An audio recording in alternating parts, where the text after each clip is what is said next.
Welcome to another Rise of Flight video.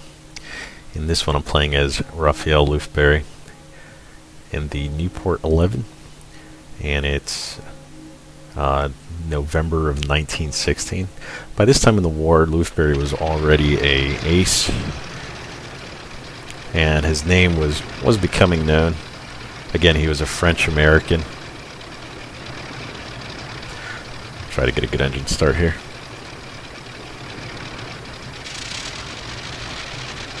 There we go.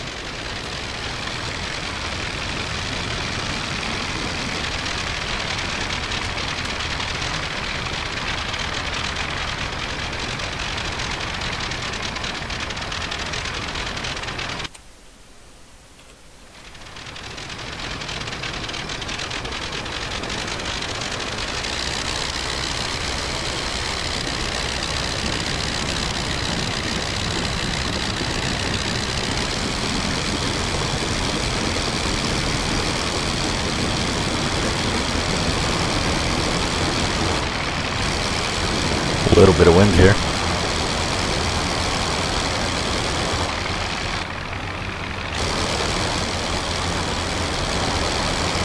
And we got some spads behind us.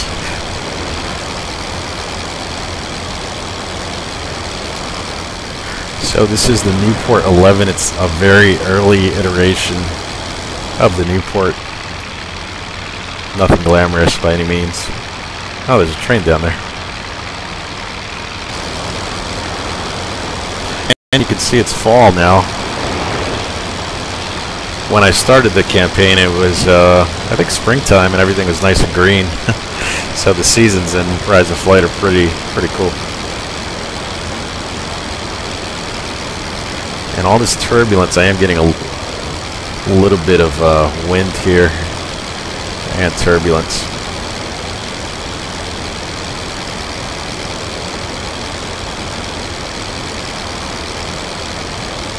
Try to trim this down just a little bit. And today we're doing a line patrol of the German lines. And it's about 8:30 in the morning. As you can see, the sun coming up there. Just a beautiful sim. It's probably, I don't know, the best looking simulator I think that I've flown besides Battle of Stalingrad, and pretty similar to DCS, but the performance of this is so much nicer than DCS.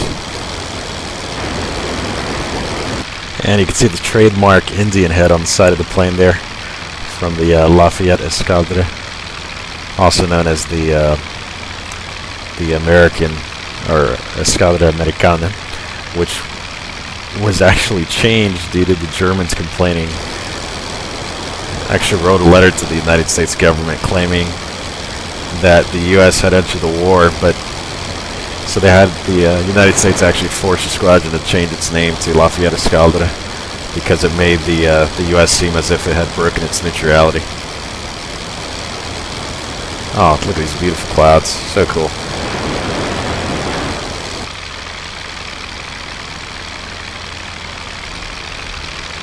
There's one of our friendly balloons. And there's the front lines down there. You see the trenches. Some explosions going off. And it's so funny. This thing is truly just a flying crate. All wood interior, the fabric outside.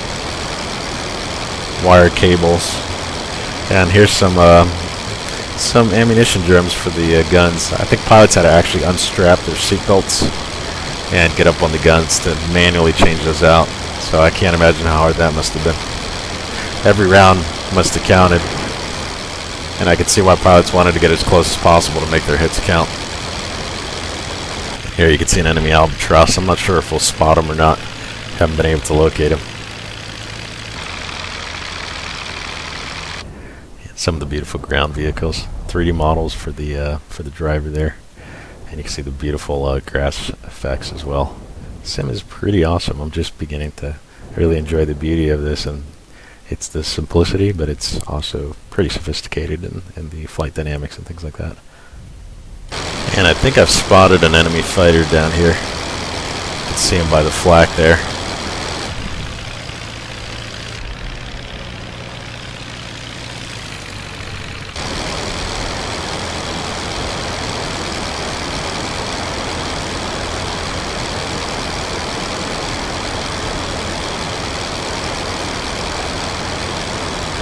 Alright, looks like we're gonna go head on here.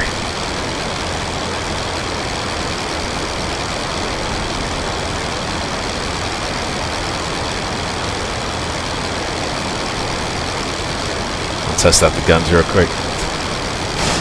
Yep, don't want to get into a gunfight without working guns. Let's check the area here. Shit, there's no other enemy aircraft.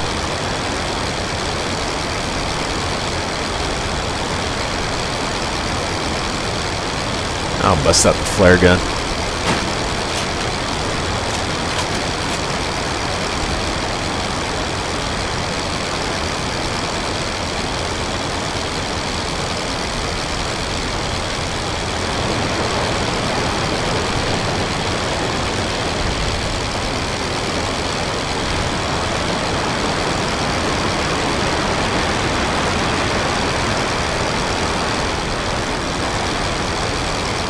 Checking my 6 for enemy fighters.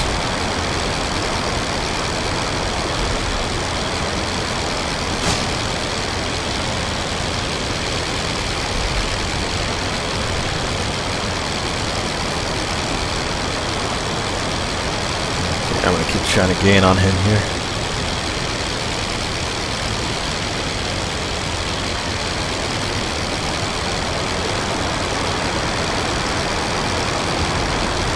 Alright, getting angles on him. And it's so hard to see with all the airframe covering up your field of view.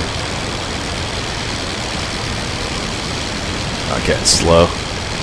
Kick that rudder out.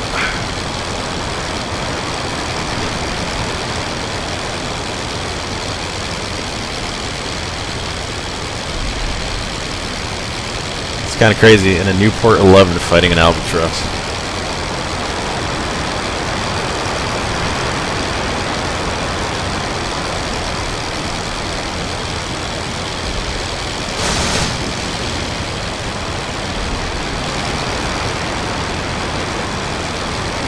Might have another enemy aircraft out here.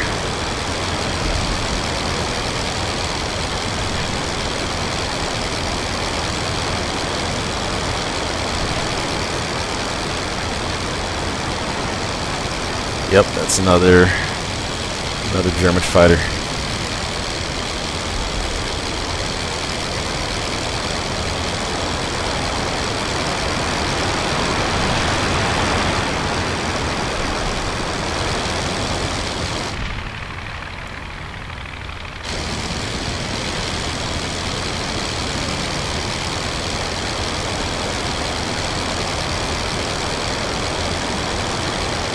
Let's see if I can get close here. I know that other German fighter's nearby. There he is.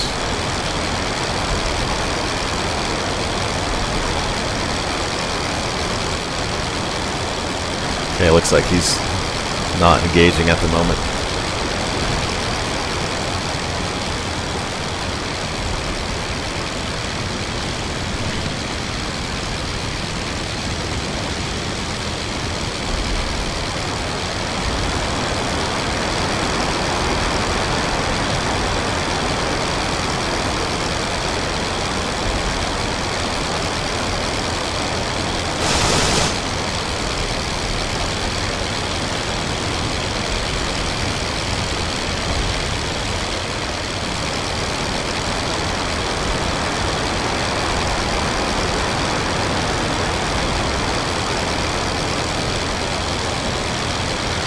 Oh, this is a tough fight in this aircraft.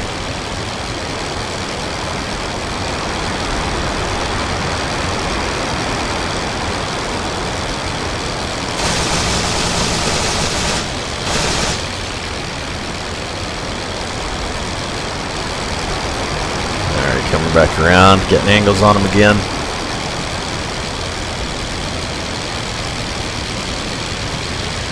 Oh, we're getting slow here.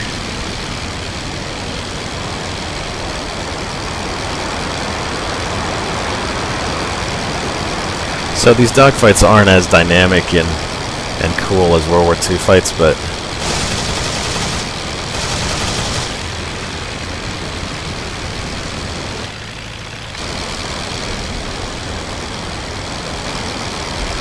His wingman's still up high. I'm not sure if he sees us or not.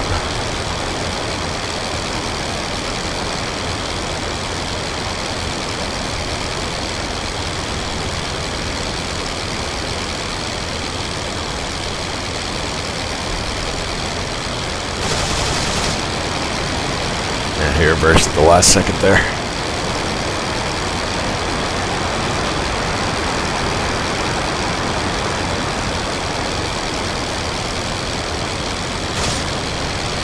Gun's jammed.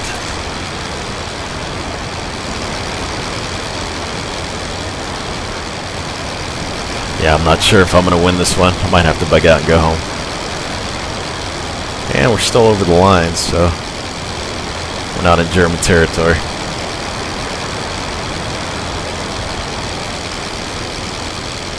Oh, he did a kind of a weird barrel roll there. Not sure why he did that, but put me in a much better position here.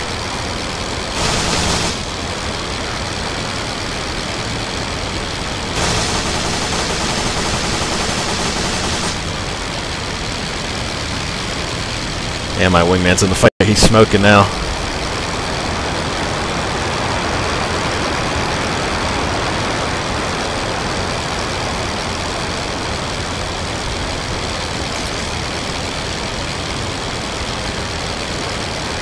Yeah, it's a little bit of a cheat there. The pilot would physically have to, change these drums out. But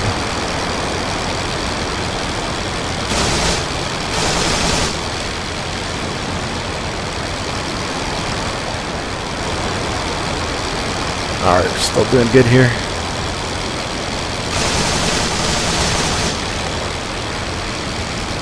Put some negative G on that one.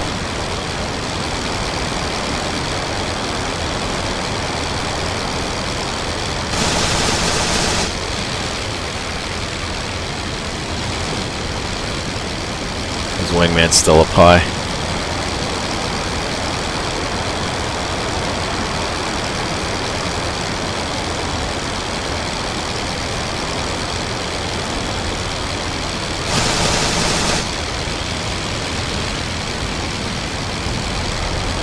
Okay, I'm going to start getting a little bit more aggressive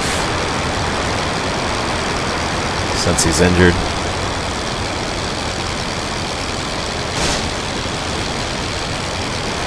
Oh, he loves it to push that nose over. Just unloads it as my nose is coming up on him. Which is a pretty good tactic, actually. Oh, I gotta be careful about overjing the aircraft here.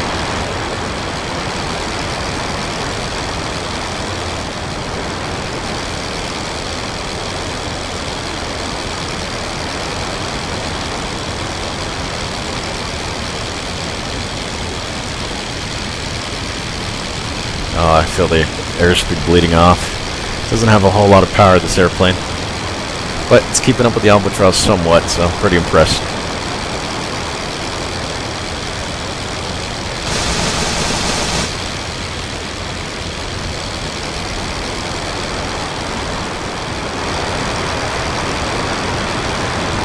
Okay, we're going to have to break out this fight soon. It's not looking good. We got a bunch of aircraft in the sky.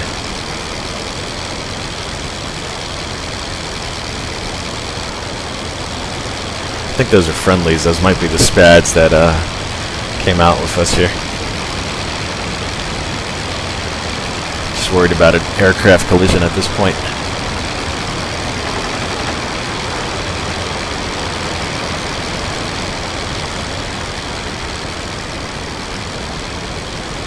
Yep, those are the Spads that came out with us.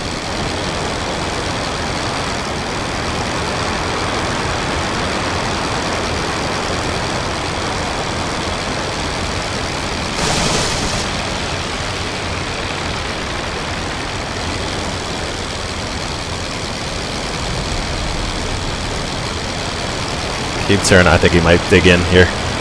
Oh, it's a pretty desperate maneuver.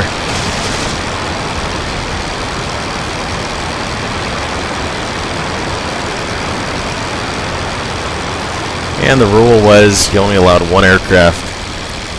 Should follow enemy aircraft at any given time. That is one of Bulky's rules, I think.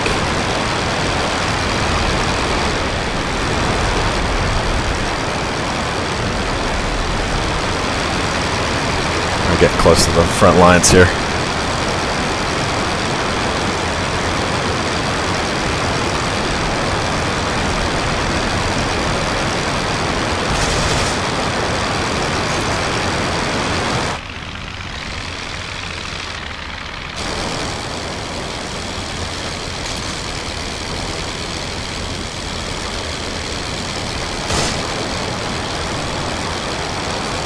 Yeah, I thought I ran out of ammo, but that guy's, I think he's going in.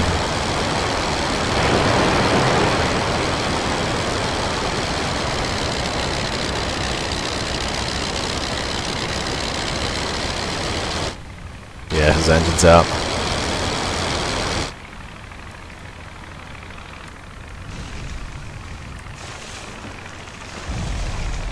Alright. Well, he survived that landing. Crashing into the trees there. Alright, we stood out here way too long. Time to bug out and go home.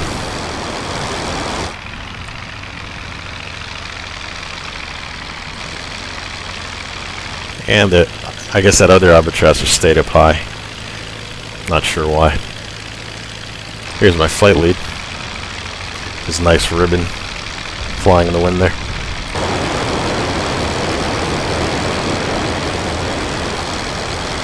Alright, and we're coming back in home base.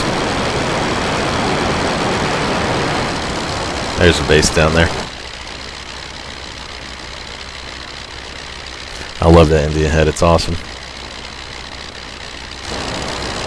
I'm trying to remember why they picked it. Maybe it had something to do with the warrior spirit. I can't remember, but there's a story behind it. And there's our fuel indicator right there. You can see we're about halfway. So yeah, these things didn't get a crazy amount of fuel by any means. I think maximum endurance was, I don't know, between an hour and a half and maybe, I don't know, 2.5, pushing it, maybe 3. So they weren't the most economical machines by any means. Alright, so it's about 9 o'clock, coming back in. And the wind is coming in from the west.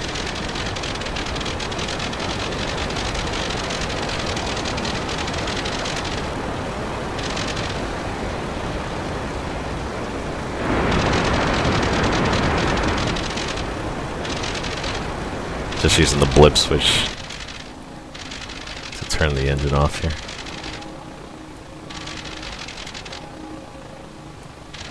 I think that's a train out there.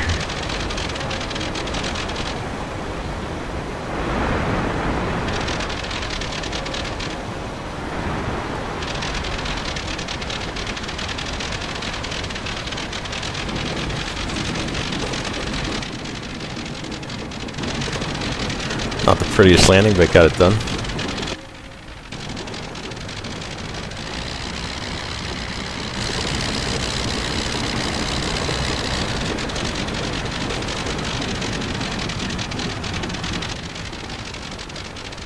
And that big thing in the back, where the tail wheel typically is on World War II fighters, it actually dug into the grass, and that was your brake.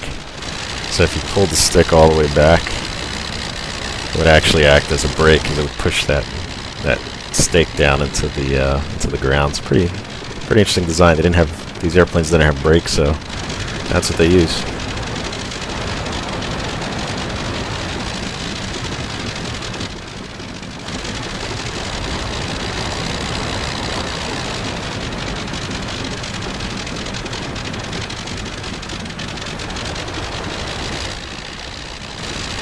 Alright, so let's taxi back here by the hangar.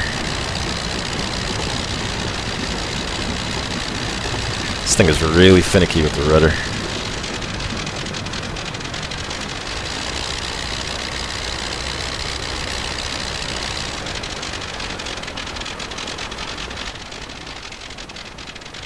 Alright, I'll kill the mixture here.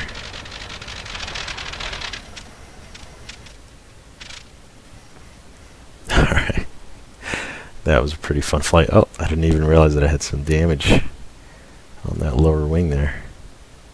Huh, I wonder how that happened. I know I was pulling some serious G in one of those maneuvers, or a couple of them, and it could have caused some damage to that lower fabric. And this, that stuff would happen. The fabric would come off the wings, or I may have been shot and not even realized it. But let's check out the rest of the aircraft here. Yeah, it just seems like that wing on the bottom there, you could see the shrapnel went right through. So that was interesting. Alright, thank you guys for watching, and that was another Rise of Flight video. The sim is absolutely awesome. Hope you guys check it out, and more videos to come. See you next time.